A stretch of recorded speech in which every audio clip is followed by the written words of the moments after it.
যে বিজেপির প্রার্থী তালিকা ঘোষণা হয়েছে তার মধ্যে শিলিগুড়িতে আবারও এবারে লড়বেন শঙ্কর ঘোষ। কিছুক্ষণ আগেই টিভি9 বাংলায় প্রথম তিনি জানতে পারলেন এবং প্রথম প্রতিক্রিয়া টিভি9 বাংলায় শঙ্কর ঘোষের।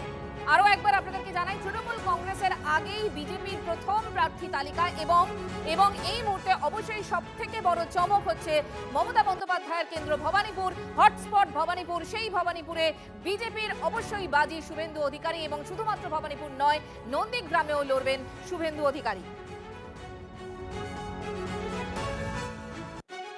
এবং এখনো পর্যন্ত যেগুলো আমরা জানতে পারছি, খড়গপুর সদরে বিজেপি প্রার্থী দিলীপ ঘোষ, তার পুরনো জায়গা, সেই দিলীপ ঘোষ সেখান থেকে প্রার্থী হচ্ছেন এবং এখনো 144টা যে কেন্দ্রের নাম বলা হয়েছে তার মধ্যে আসানসোল দক্ষিণ, সেখানে অগ্নিমিত্রা পাল, রাসবিহারীতে বিজেপির প্রার্থী স্বপন দাশগুপ্ত, সিউড়িতে জগন্নাথ চট্টোপাধ্যায়, বরানগরে বিজেপি প্রার্থী সজল ঘোষ।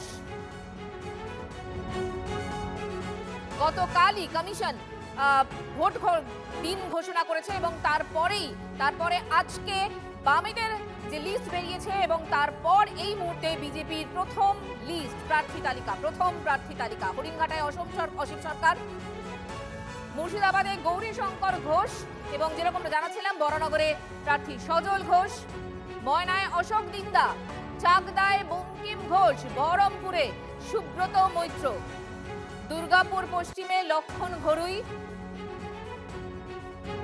তৃণমূলের আগেই বিজেপির প্রথম প্রার্থী তালিকা এবং দ্বিতীয় যে প্রার্থী তালিকা ঘোষণা হবে তা ইতিমধ্যেই মিটিং তারা করতে শুরু করে দিয়েছেন, বৈঠকে বসেছেন তারা, এমনটাই খবর।